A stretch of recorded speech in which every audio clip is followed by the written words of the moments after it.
Buenas tardes, bienvenidos a Jueves de Academia, un espacio de la Escuela de Trabajo Social que se transmite semanalmente desde Instagram Live, desde la cuenta @trabajosocialtk. Les habla la profesora Jennifer García, soy la directora de la Escuela de Trabajo Social y hoy vamos a estar conversando sobre la situación del diario El Nacional y la libertad de prensa en Venezuela, con el profesor Andrés Raúl Páez de la Facultad de Estudios Jurídicos y Políticos de la Universidad Central de Venezuela, además el consultor jurídico del Colegio Nacional de Periodistas. Ya nuestro invitado es contactarlo para tenerlo con nosotros de una vez mientras se conectan más personas.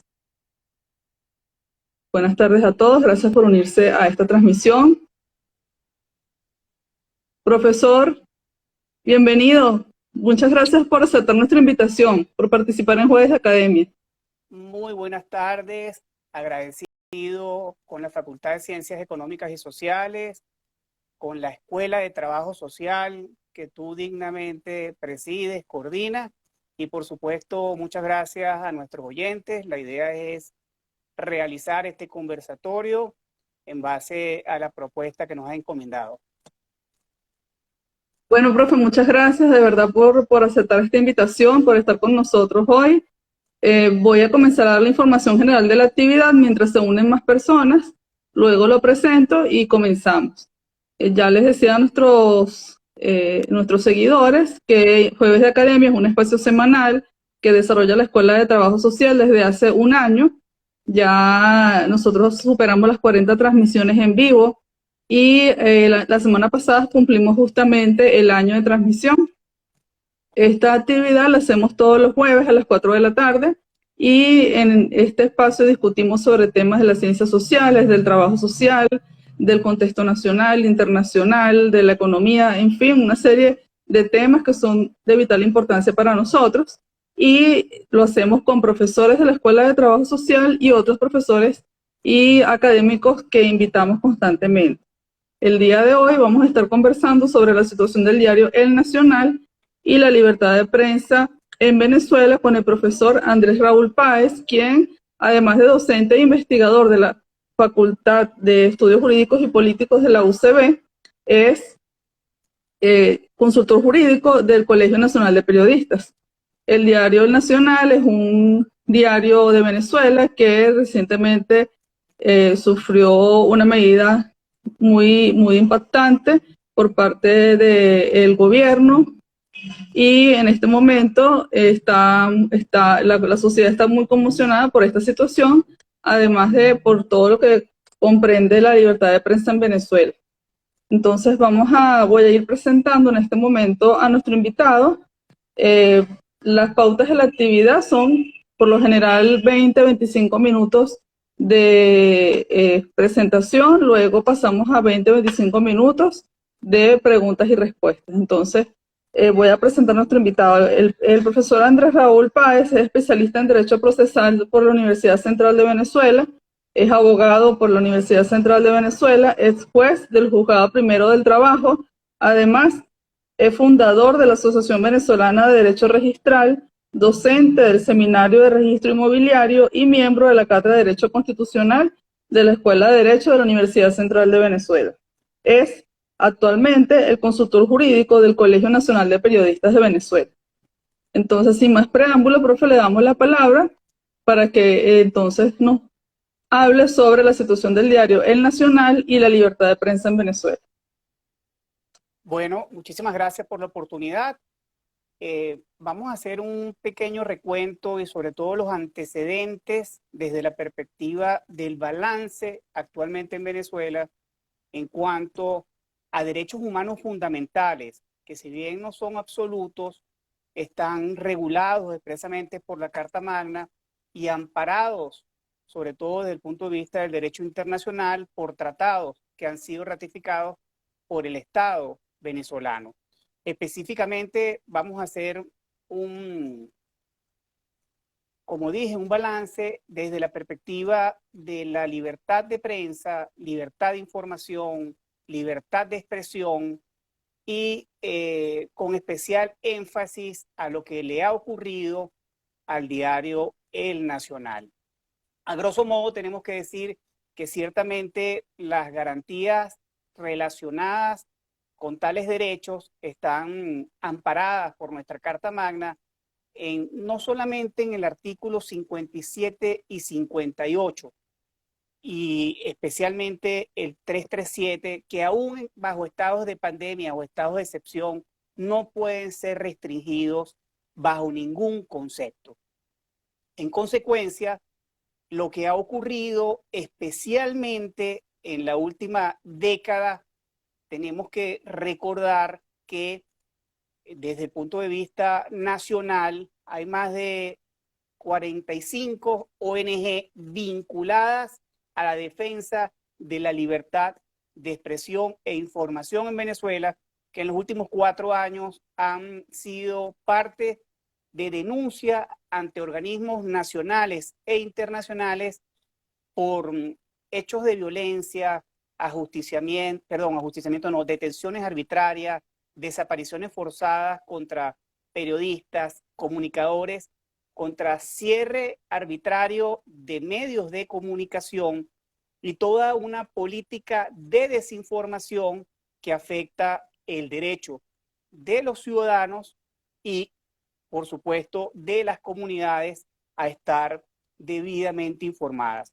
En este contexto, yo tengo que resaltar que en el año 2020, es decir, el año pasado, hubo más de 944 violaciones a la libertad de expresión, más de 122 detenciones arbitrarias.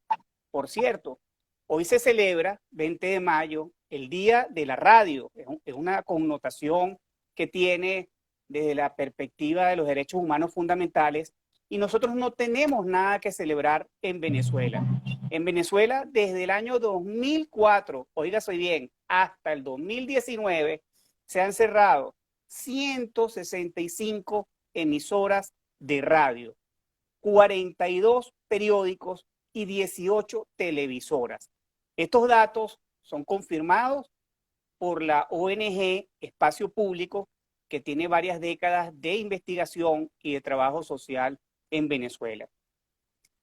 En cuanto a los primeros 4 meses de este año, se han contabilizado más de 30 ataques contra periodistas, 23 medios de comunicación, 9 ONG, y todos esos ataques han sido los victimarios organismos del Estado venezolano.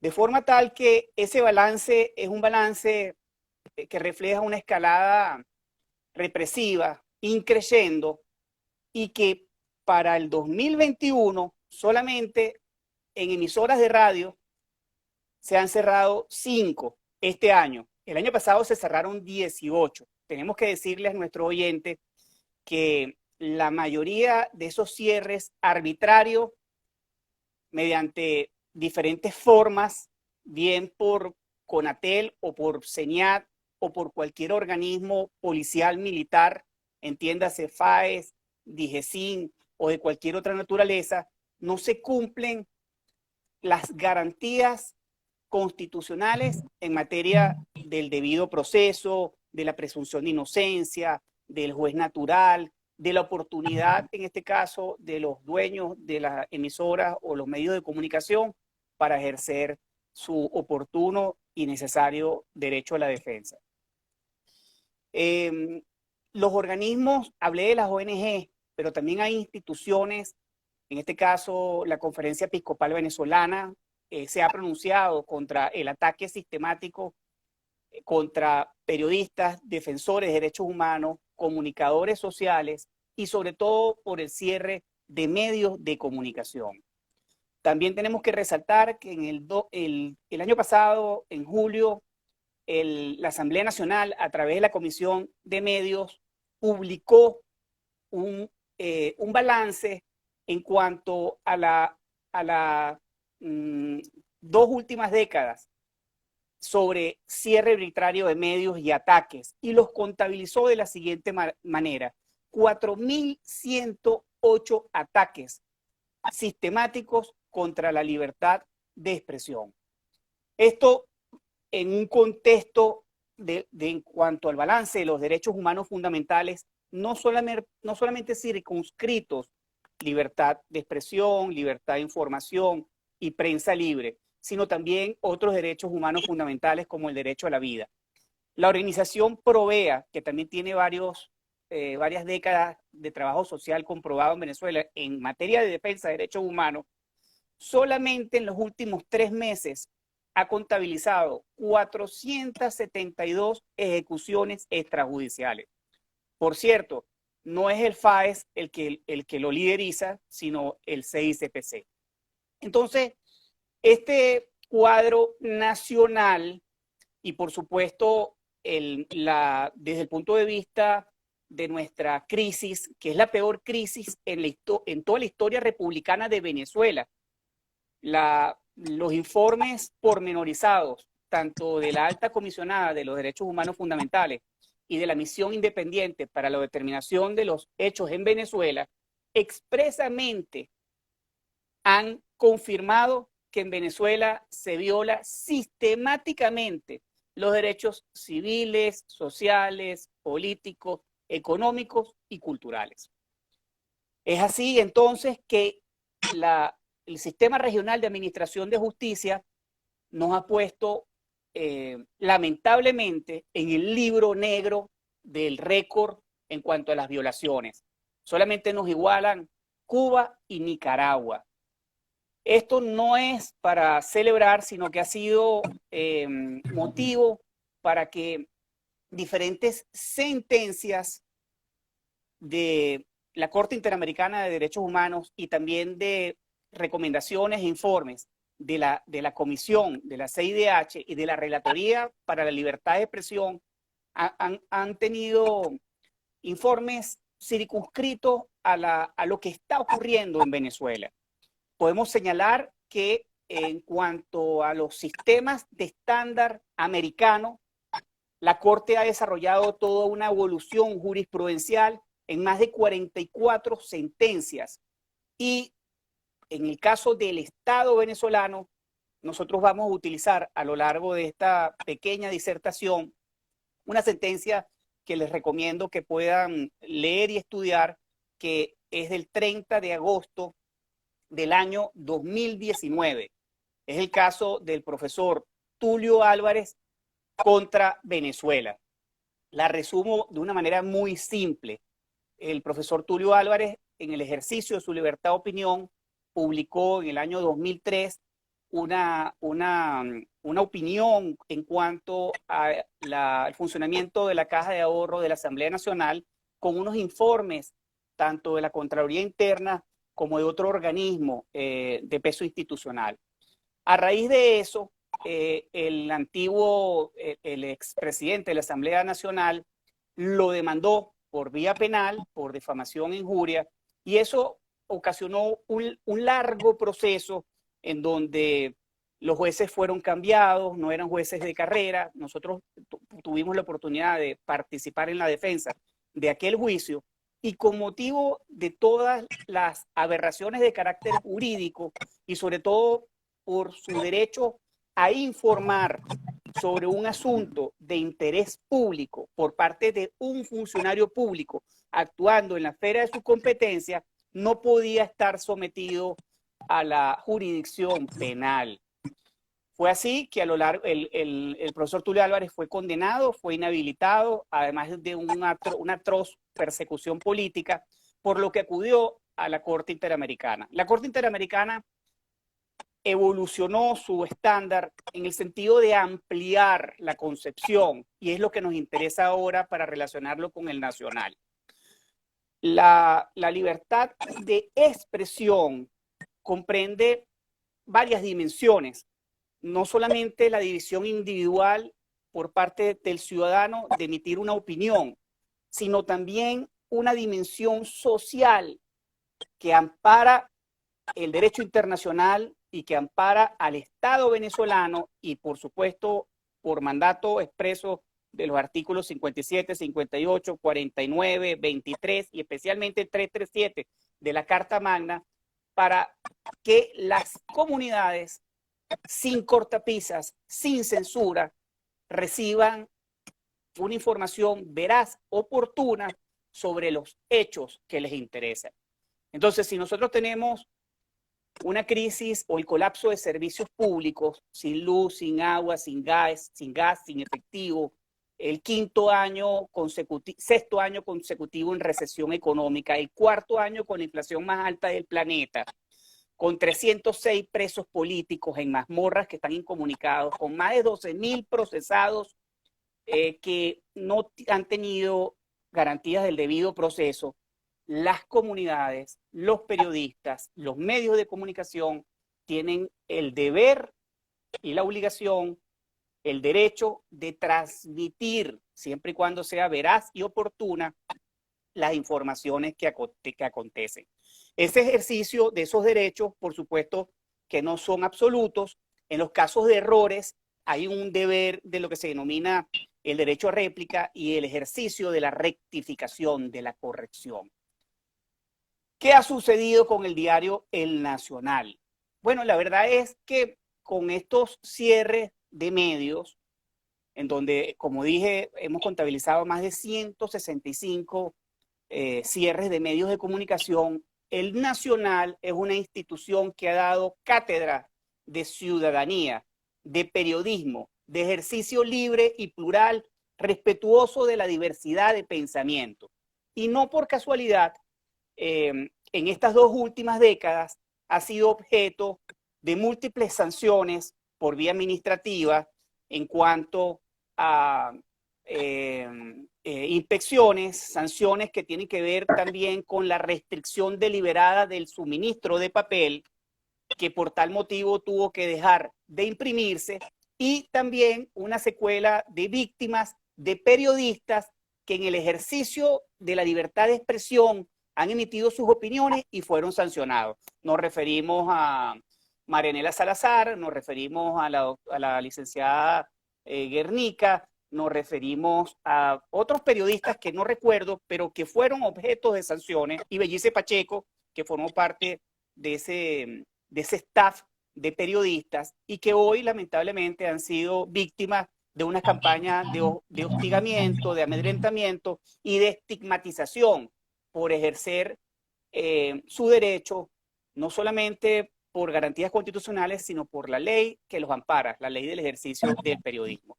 Entonces, concretando lo del Nacional, el Nacional publica una información que a su vez transmite 2 periódicos de prestigio internacional, como es el ABC de España, y simultáneo a un periódico en Estados Unidos, The Wall Street Journal.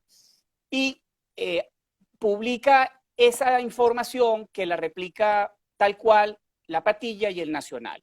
Eso era una información con respecto al presunto involucramiento para aquella época, el 2015, presidente de la Asamblea Nacional, ex vicepresidente del partido PSV, en donde, de acuerdo a una investigación periodística que fue suscrita por 2 señores, ahorita no tengo aquí los nombres a la mano, lo vinculan o lo vincularon en aquella época presuntamente con el cartel de los soles y con una banda internacional de narcotráfico.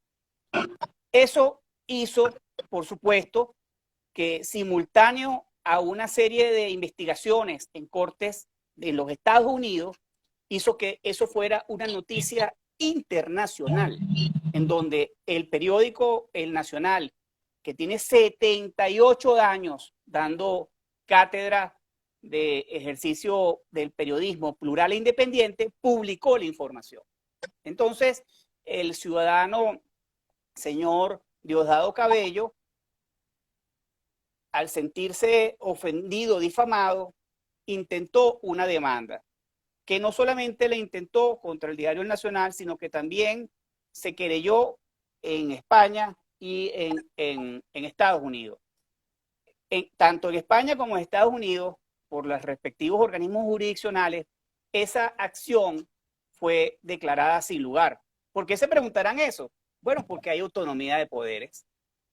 En Venezuela no existe imparcialidad e idoneidad ni autonomía de poderes. Esto no lo digo yo, un profesor, no lo dice un ciudadano. Esto lo dice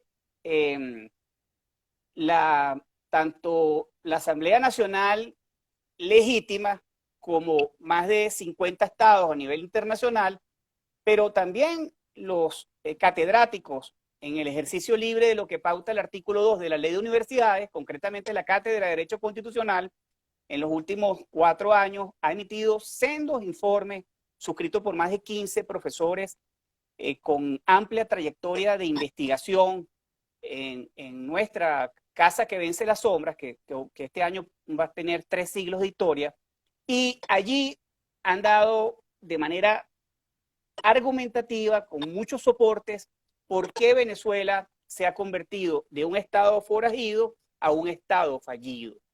Y en eso, por supuesto, tenemos que sugerir, recomendar el trabajo que ha hecho una ONG que se llama Acceso a la Justicia, en donde desde el punto de vista de la composición del Poder Judicial en todas sus instancias, entiéndase TCJ, tribunales superiores y de menor rango, en cualquiera de sus competencias por la materia, lamentablemente no se ha hecho ni se ha respetado lo que se denomina la carrera judicial, y en donde más del 95% de nuestros jueces o magistrados son jueces temporales. ¿Designados por quién? Designados por una cúpula política partidista que es afín al despotismo o a la tiranía. Entonces, en el caso de Venezuela, tenemos que vincularlo a lo que significan los antecedentes del nacional, y aquí hubo una sentencia de instancia que quedó definitivamente firme y que arrojó un dispositivo. ¿Qué sucedió?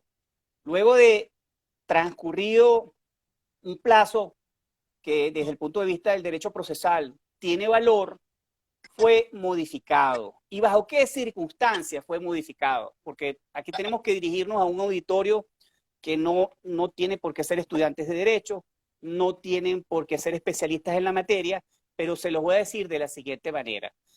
A el Nacional se le condenó por ABC, y luego de un plazo que no establece la ley, se modificó la sentencia de ABC por CDE. Eso, para poder hacerlo, en este caso nos referimos a la sentencia número 81 del 16 de abril del presente año, la Sala de Casación Civil modificó todo lo que se había decidido, es decir, lo que se denomina la cosa juzgada. Esa noción de lo que ya fue resuelto bajo garantías procesales no puede ser modificado bajo ninguna figura. ¿Y cómo se hizo? Se hizo a través de una figura que es una aberración jurídica, que es lo que se denomina el abocamiento. El abocamiento es un medio excepcional conferido al máximo tribunal de la República, entiéndase TCJ, a través de sus diferentes salas, para corregir vicios de tal naturaleza, entiéndase, y colocamos entre comillas, en negrillas, subrayado, procedimientos. Una cosa es la sentencia que obtuvo el carácter de definitivamente firme, que no puede ser modificada, y otra cosa es el procedimiento. A través de ese,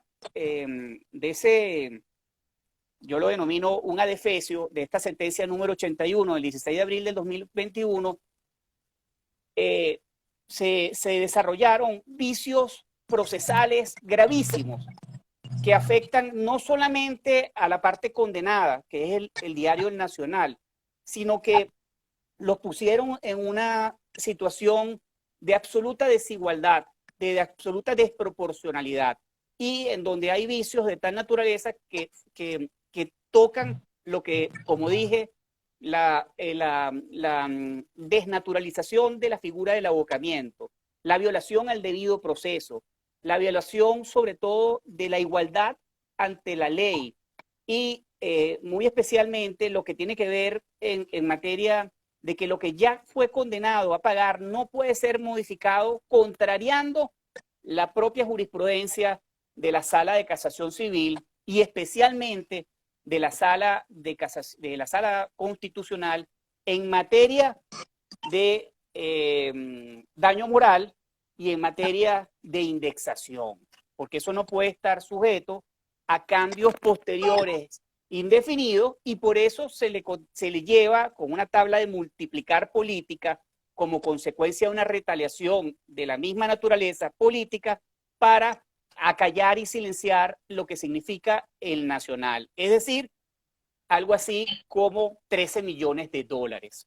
Eso también conlleva todo el aceleramiento de un proceso en fase de ejecución en cuanto a etapas que tampoco se cumplieron y que tienen que ver con garantías, tienen que ver con la habilitación del tiempo. O sea, qué casualidad que lo hacen un viernes en la noche y hay un despliegue militar y policial inusitado.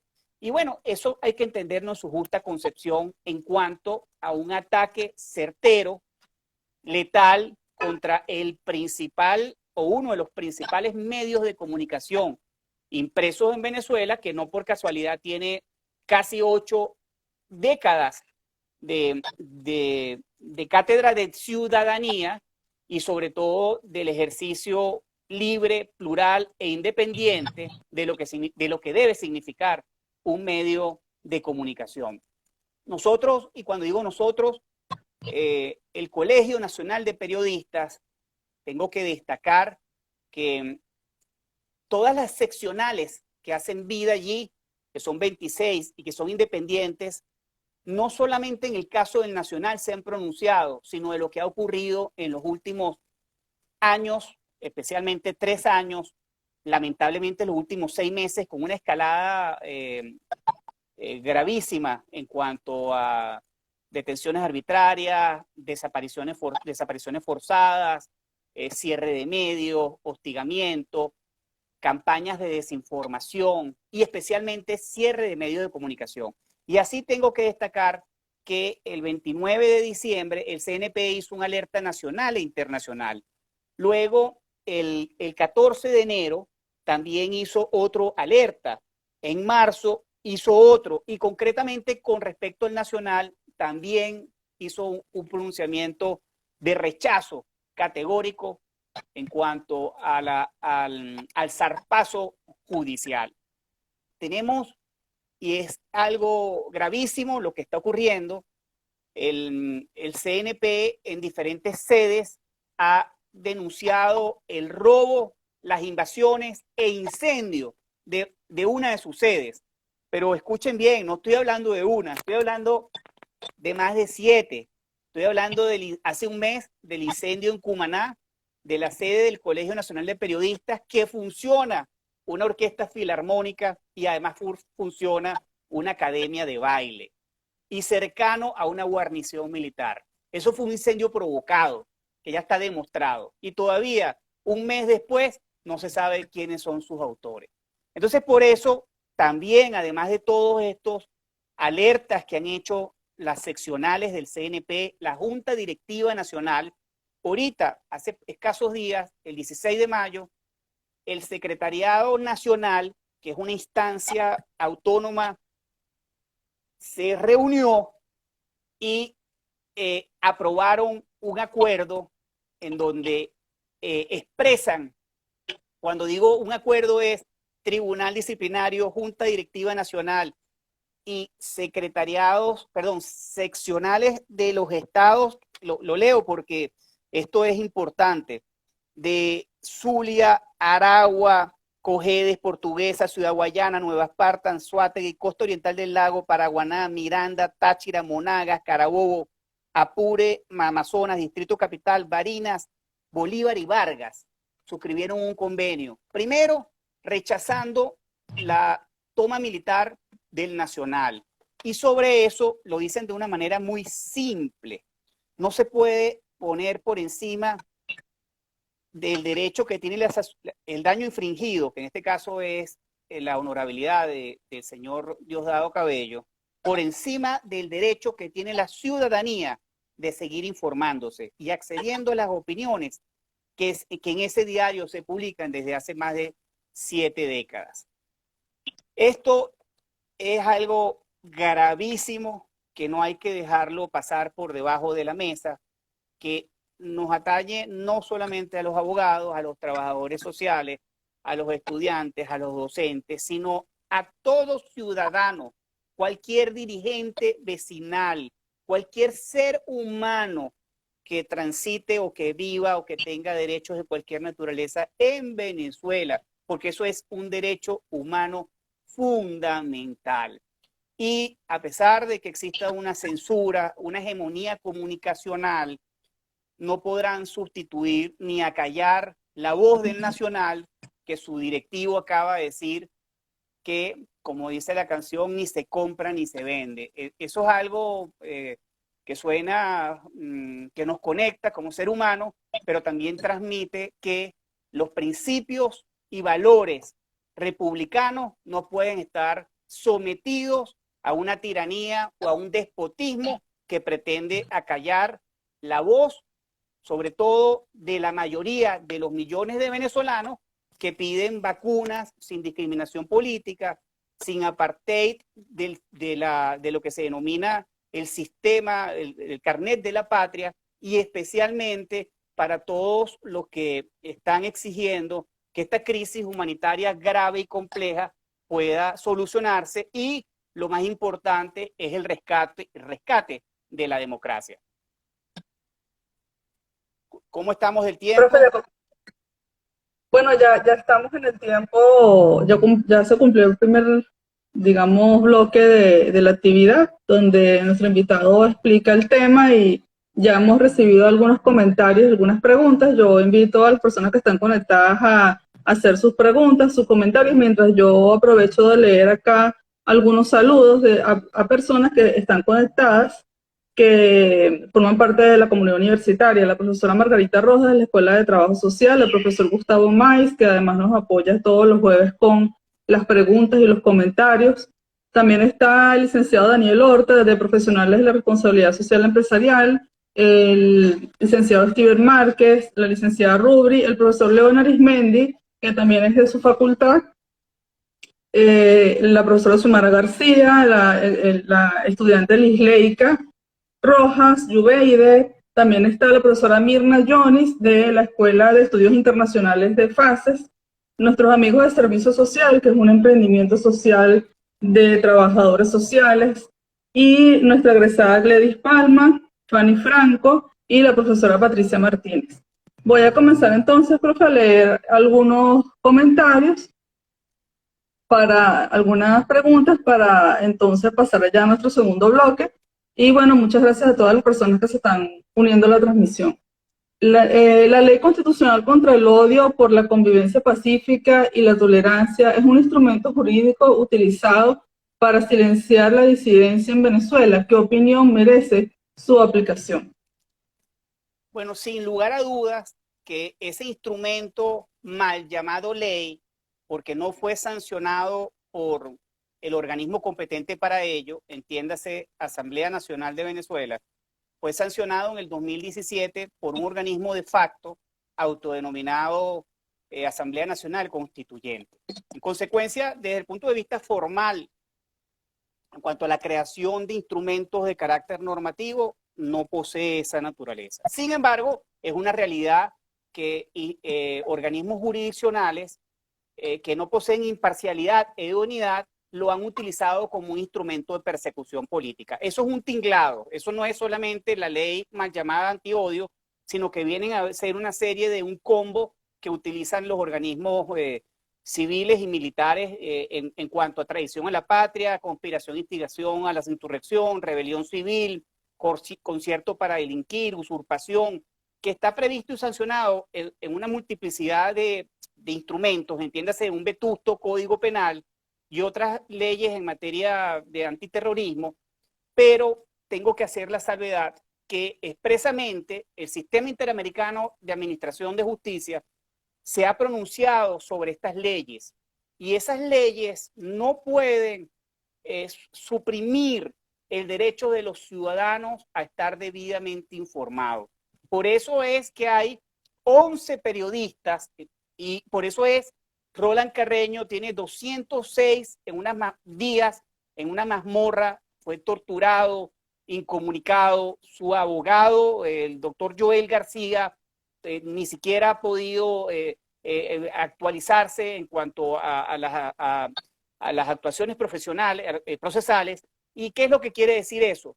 Que ese mecanismo de la autodenominada y mal llamada ley antiodio es simplemente un mecanismo de persecución política. Exacto. Profe, me preguntan por acá también, ¿qué va a suceder con los bienes del Nacional? ¿Ya todos pasaron a la propiedad de Diosdado Cabello o algo por el estilo?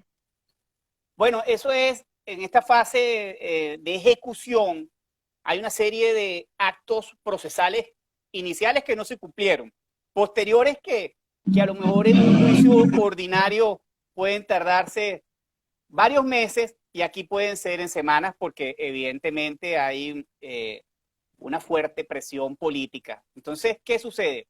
Allí lo lógico era que se cumplieran con unas etapas previas que no se cumplieron, pero que en esta etapa es la fijación del cartel. Allí hay que hacer una evaluación de lo que constituye desde el punto de vista inmobiliario el valor de esa edificación y desde el punto de vista de los bienes muebles también.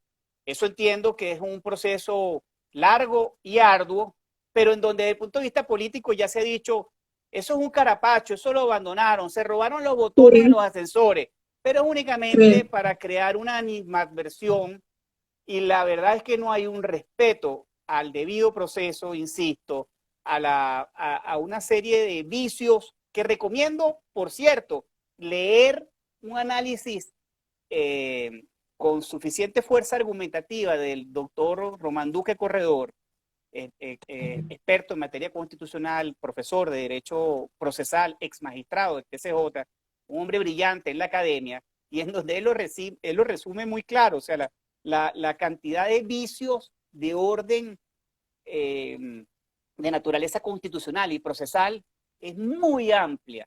Esto será un estudio para no solamente los cursantes de la Escuela de Comunicación Social y Trabajo Social y de Derecho en toda Venezuela y en el mundo, de lo que no se debe hacer y no se debe permitir. Profe, ¿tiene alguna información sobre cuántos trabajadores del Nacional van a quedaron o están por quedar sin puesto de trabajo? Bueno, una excelente pregunta. La verdad es que no la manejo, pero la planta del Nacional llegó a tener más de 200 trabajadores efectivos. Por supuesto, eso excluía los colaboradores. ¿Qué sucedió a raíz del no otorgamiento de las divisas para su materia prima? Ellos años atrás tuvieron un préstamo del Diario de las Américas y una serie de conglomerados de alianzas estratégicas, de medios de comunicación, y lograron sobrevivir. Sin embargo, el Nacional se reinventó, tuvo alianzas estratégicas, sacó su primer portal digital hace varias décadas. De todas maneras, el compromiso de esos trabajadores que por vía de fuerza mayor, de causa mayor, no pueden continuar, eso será digno de estudio, que por cierto, escuché allí que nos está escuchando el doctor León Arismendi, profesor y especialista en el área del derecho laboral.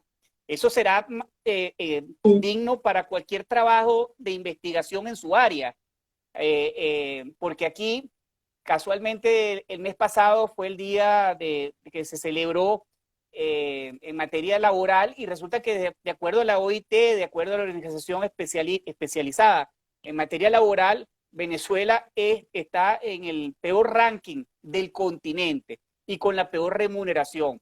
Todos y cada uno de los derechos contenidos en materia de derechos sociales, en materia de remuneración, de sindicatos, de derechos irrenunciables de los trabajadores, todos y cada uno se violan en Venezuela. Los amigos de Servicio Social Venezuela preguntan, ¿el régimen ha anunciado controlar los medios alternativos de información y opinión en la Internet? ¿Qué se espera en materia de libertad de expresión en Venezuela, en el entendido que los medios tradicionales no cumplen con ese rol? Bueno, nada es casual. El despotismo no da puntadas sin dedal. Hay una resolución del 30 de marzo que es una providencia emanada Oficina Nacional contra la Delincuencia Organizada y Financiera del Terrorismo. Esto depende del Ministerio de Relaciones Interiores. ¿Qué hizo eso? Todas las ONG tienen que registrarse. ¿Pero registrarse para qué? Porque yo fui registrador inmobiliario y 5 años, y teniendo la competencia a los efectos de ONG u organizaciones sin fines de lucro, es el registro, es el Estado venezolano a través del registro que regula su creación y funcionamiento. Pero aquí hay una libertad de asociación que está prevista en la Constitución Nacional. Esto es otro mecanismo para acallar la disidencia y esas conquistas ancestrales de los ciudadanos. El despotismo quiere simplemente eliminarlas. Y en cuanto a la pregunta, la ley, el proyecto de ley en materia de consejos comunales y todo esto que se está haciendo fue rechazado en la reforma constitucional en su época, en el 2007. Entonces, estamos de nuevo ante una nueva cruzada y por parte de una planificación por parte del régimen de tendencia totalitaria para que ni las organizaciones de naturaleza civil, ni los defensores de los derechos humanos, ni los medios de comunicación, ni los infociudadanos, que aquellos que no están sujetos a colegiación alguna, pero tienen el derecho y el deber, que es un mandato de la Carta Magna, de participar en los asuntos de naturaleza pública que pretende, insisto, el oficialismo a través del militarismo y a través de esta infraestructura de naturaleza policial y militar, colocar un bozal para que los ciudadanos no se expresen en tiempo oportuno y real y que tengan el derecho a reclamar pacíficamente por cualquier medio. Profe, ¿qué instituciones internacionales se han pronunciado en cuanto al cierre de medios como RCTV, ahora el Nacional? Y ahora yo también complemento esta pregunta con ¿qué reacciones ustedes han identificado o qué respuesta ha dado la sociedad venezolana ante esta situación? Yo creo que como esto fue progresivo, primero fue quitarle la posibilidad de imprimir, después una amenaza tras otra, hasta que llega un punto que pareciera que muy pocas personas están enteradas de la noticia y si se enteran, tampoco hay pronunciamientos al respecto. Bueno, Venezuela no es una aldea, aunque la dictadura quiera mantenerla así, y en Cuba y en Nicaragua han dado ejemplo de eso, por supuesto también en Siria, en Turquía, en Corea del Norte, en China, a pesar de la expansión económica. Pero en cuanto a los derechos humanos fundamentales, Venezuela forma parte de un continente y forma parte de una organización de Estados americanos y forma parte del derecho internacional a través de tratados ratificados por el Estado venezolano. Entonces, en cuanto a estas aberraciones jurídicas, estas persecuciones, estos ataques, estos adefesios de sentencias, porque no son tales, lamentablemente Venezuela, además de agotar las instancias nacionales que tenga que agotar, ha hecho uso del legítimo derecho a denunciar, aportar los medios probatorios que sea ante las instancias internacionales. Desde el punto de vista de los medios de comunicación, hay una red global de organizaciones en América Latina que se llama IFEX, que está integrada por más de 24 organizaciones en más de 15 países, y evidentemente se han pronunciado sobre esto. La Sociedad Interamericana de Prensa también, el secretario general de la Organización de Estados Americanos se ha pronunciado, la alta comisionada de los derechos humanos de las Naciones Unidas, la licenciada, la doctora Michelle Bachelet, también se ha pronunciado, y también se han pronunciado autoridades que conforman el Parlamento Europeo, de forma tal que esta mañana hubo una conferencia en línea que estaba el editor y accionista Miguel Enrique Otero hablando con el presidente honorario del diario ABC de España,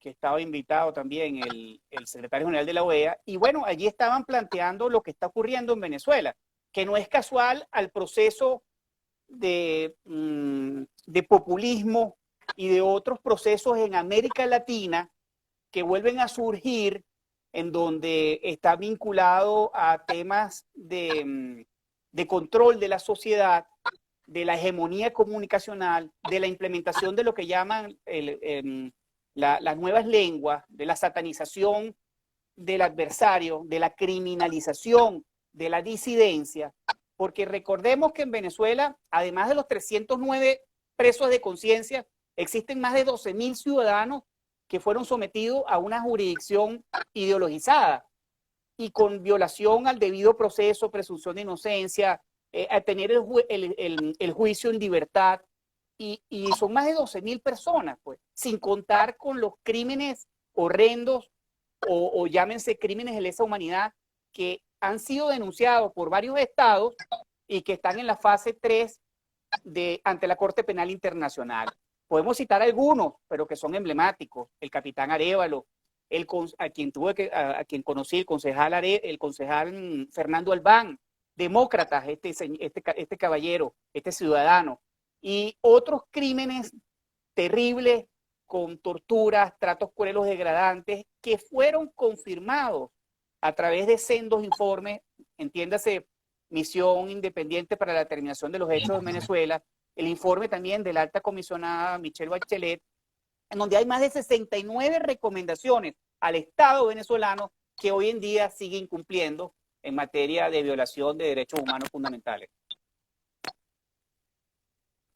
Profe, le preguntan por acá, ¿quién controla a las radios comunitarias pro gobierno? Y yo lo ampliaría a todos estos medios pro gobierno, bueno, que son utilizados como promotores panfletarios y no dan cabida a la pluralidad comunicacional de los distintos sectores sociales.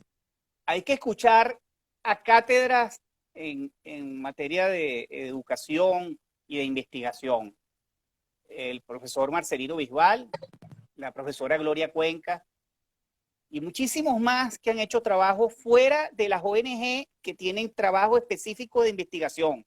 Entiéndase, Espacio Público, Instituto Prensa y Sociedad, IPIS, Medianálisis, Acceso a la Justicia, Provea y muchos más que en esta materia específica han denunciado que esa hegemonía comunicacional forma parte de un plan en materia de desinformación.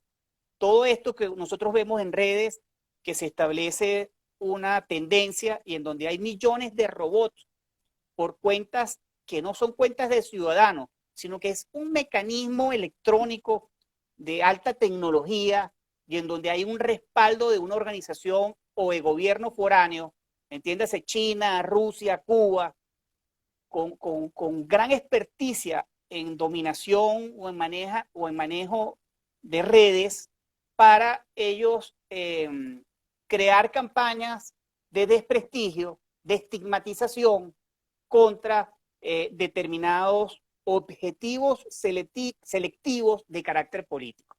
Esto tiene, desde mi perspectiva, relación directa con lo que ha sucedido con la Universidad Nacional Autónoma en Venezuela. No es casual que nuestras principales universidades hayan sido víctimas de un cerco deliberado, más un entramado político que les ha cercenado el derecho a elegir libres autoridades, a obtener un presupuesto justo y oportuno. Usted como directora de escuela, ¿cómo es posible que la universidad no reciba sino el 2% de lo que ocurre? quienes somos apasionados de la UCB o de lo que significa la casa que vence la sombra, está en su peor momento, a pesar de ser patrimonio cultural de la humanidad, sin agua, la infraestructura, todas y cada una de las facultades han sido víctimas de robo, violencia, vandalismo, de desvalijamiento. Además que un profesor, pongo el ejemplo del doctor Tulio Álvarez, 38 años dando clases, escalafón titular, no recibe más de $10, a pesar de que puede hablar 3 o 4 idiomas, a pesar de que tenga 2 maestrías, un doctorado. Eso por poner un ejemplo, pero esa es la mayoría de los profesores. Gente preparada, calificada, con mucha inteligencia y desprendimiento, que siguen dando clases simplemente porque están pensando en lo más importante que son nuestros estudiantes. Eh, Me preguntan lo siguiente, profe, nuevamente se habla de diálogo en Venezuela. ¿Está en la agenda de el tema de la libertad de expresión y los medios de comunicación? Bueno, la verdad es que eso es un tema bien interesante. En políticas públicas o en cualquier tema que lo que está viviendo en Venezuela, cualquier proceso de negociación, yo no lo satanizaría. Yo diría bienvenido, en tanto y en cuanto tengan los mejores aliados, los mejores asesores, y en cuanto haya plazos, y sobre todo que la experiencia en los diálogos, entre comillas, pasados, ha sido una burla, ha sido un proceso para eh, eh, un proceso sobre todo para ganar tiempo y para luego deliberadamente enturbiarlo. O sea que no ha habido una voluntad real por parte de dos partes en conflictos para solucionar. Aquí recuérdense que Venezuela marcó su agenda el 17 de julio, la marcó luego el año pasado, la marcó en las elecciones del 2015, donde la mayoría calificada la obtuvo la democracia, y deliberadamente designaron unos jueces para ganar la mayoría del TCJ en sala constitucional y hacer un entramado judicial para perpetuarse en el poder. Esa es la realidad de lo que ha ocurrido. Entonces, el tema del diálogo, bienvenido, en tanto y en cuanto, desde mi perspectiva, sea sincero y no sea un mecanismo para engañar a la ciudadanía. Los dirigentes políticos y los partidos políticos, que son importantes revitalizar, es un reto que tienen que hacer para no sufrir no los desencuentros ni los engaños, porque ahí ninguno es ingenuo, pero sí para estar a la expectativa de lo que demandan los ciudadanos. Yo comparto muchas opiniones del profesor John Magdaleno en cuanto a las condiciones de cualquier negociación. Sí, por cierto que el año pasado lo tuvimos aquí en Jueves de Academia, al profesor Magdaleno. Ya nos ha visitado 2 oportunidades. Ahí hay argumentos, no pasiones, y hay argumentos en estudios que han realizado a nivel internacional. Eso hay que escucharlo. Exacto. Profe, ya usted al principio nos hablaba de la cantidad de detenciones, una serie de cosas o de hechos que le han ocurrido al afectado al gremio periodístico, ¿no? Sí, ya sabemos que el balance es negativo, pero si en este momento le solicitáramos hacer un balance sobre lo que ha sufrido el gremio periodístico a partir de estos últimos años del gobierno de Chávez y ahora el de Maduro, ¿qué podría usted concluir al respecto? Porque creo que es el sector más afectado y más perseguido desde el primer día. Desde el primer día vimos un verbo altisonante en contra de los periodistas, y eso se ha mantenido y cada vez es más fuerte, y hasta llegar al punto en que estamos donde prácticamente estamos perdiendo una institución histórica para nosotros, que es el Diario Nacional. Bueno, la esperanza no se pierde, los principios y los valores estamos atados a ellos, entonces ahí el venezolano posee resiliencia, posee un ADN de que se crecen las dificultades. Sin embargo, la realidad de la migración forzada no podemos olvidarla. Hay más de 5 millones de venezolanos que por razones de interés no solamente particular, sino de supervivencia, se fueron obligados a fijar su residencia en otro lugar. Eso es algo inédito, porque casi superamos a Siria, pero Siria está en guerra.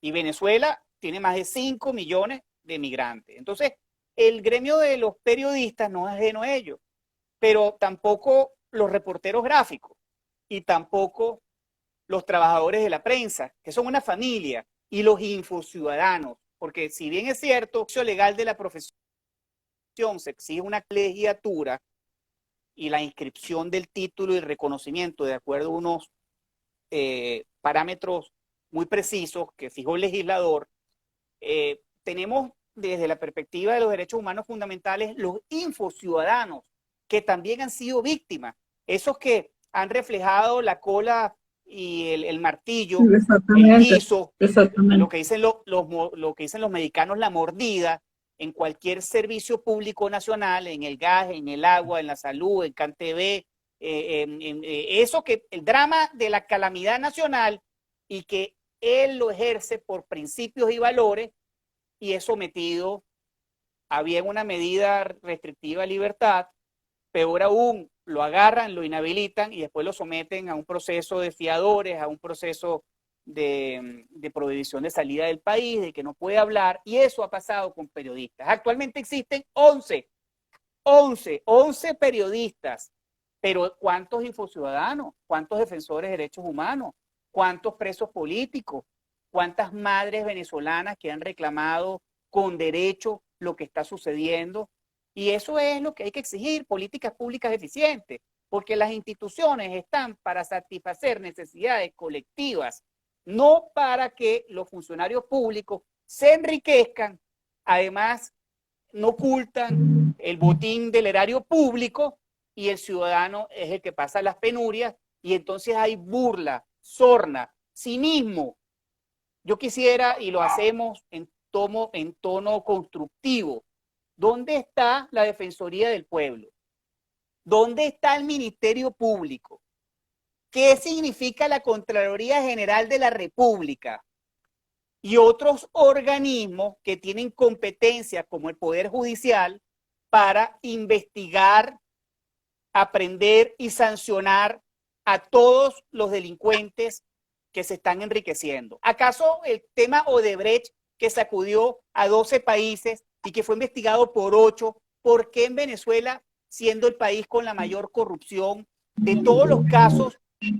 Estoy hablando línea Metro 1, línea 2, línea 3, el puente esto, obras faraónicas, hasta 5 plan Marshall de lo que fue en términos de reconstruir la Segunda Guerra Mundial, la Europa devastada.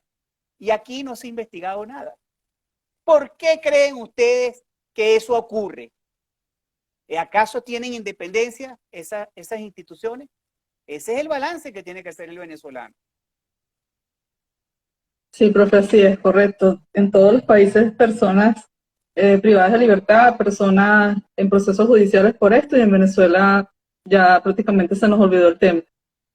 Me queda una pregunta, profe, y también se la voy a leer y le voy a pedir también que nos haga una reflexión de cierre, porque ya estamos cerrando con la hora que nos estipulamos para la actividad. También quería aprovechar para felicitarlo por ese trabajo que está haciendo en el Colegio Nacional de Periodistas, porque considero que todas las personas que se involucran en la defensa de este derecho humano en particular, porque usted ha mencionado todos los derechos humanos, pero este en particular parece que tiene más riesgos y más consecuencias y es más difícil, más complejo defenderlo y atender todas las situaciones que se presentan en torno a él. Entonces, en nombre de la escuela, lo quiero felicitar por esa ardua labor. Entonces, le voy a leer la pregunta. ¿La experiencia del Nacional tiene algún referente en Latinoamérica en las últimas décadas? Y le pido entonces la reflexión de cierre para despedir el espacio de Jueves de Academia el día de hoy. Bueno, mi agradecimiento a la organización de este evento, a la Facultad de Ciencias Económicas y Sociales, especialmente a la Escuela de Trabajo Social que dirige y coordina la profesora Jennifer García, y a todos quienes nos escuchan. Sobre el Nacional, viene un reto no solamente de sus trabajadores, sus periodistas, sus reporteros gráficos, sus colaboradores, sus accionistas, editores y quienes han conformado esa línea de directores honestos y de trayectoria. Yo los invito a leer un artículo que va a salir publicado mañana en el portal del CNP y de Carabota Digital, El Nacional, Cátedra de Ciudadanía y de Periodismo. Yo no tengo dudas que las 8 décadas van a ser celebradas. Esto es una encrucijada que no es solamente de un medio de comunicación que es referencia en Venezuela, sino que pienso y creo firmemente que va a ser recuperado su acervo histórico, sus instalaciones y esa gran familia de comunicadores sociales que es y seguirá siendo el Nacional. Yo tengo recuerdos de infancia, de leer con mucha pasión lo que significaba Pizarrón del doctor Ullar Pietri. Ullar Pietri era un monstruo desde el punto de vista no de formación, sino, además de formación, por supuesto, investigación, sino de un maestro que sabía transmitir, y transmitía valores. Y la verdad es que ese colorido, esa magia de lo que significa no solamente la riqueza intelectual, sino el transmitir y estimular constructores de ciudadanía, que es la Venezuela civil de la que formamos parte. Muchísimas gracias a ustedes. Es un honor compartir y bueno, saludos a los estudiantes y a los amigos que nos han podido escuchar. Profe, gracias por aceptar nuestra invitación, por dedicarnos esta hora a la Escuela de Trabajo Social. Aprovecho para invitarlos a todos a suscribirse a nuestro canal YouTube Trabajo Social UCB, donde también va a estar disponible esta conferencia, y a seguir nuestra cuenta Twitter, @TrabajoSocialTK, donde vamos a estar tuiteando algunas de las ideas que se presentaron en esta conferencia. Buenas tardes, nos vemos el próximo jueves de academia. Muchas gracias. Feliz tarde. Y saludos a la facultad. Igual por allá.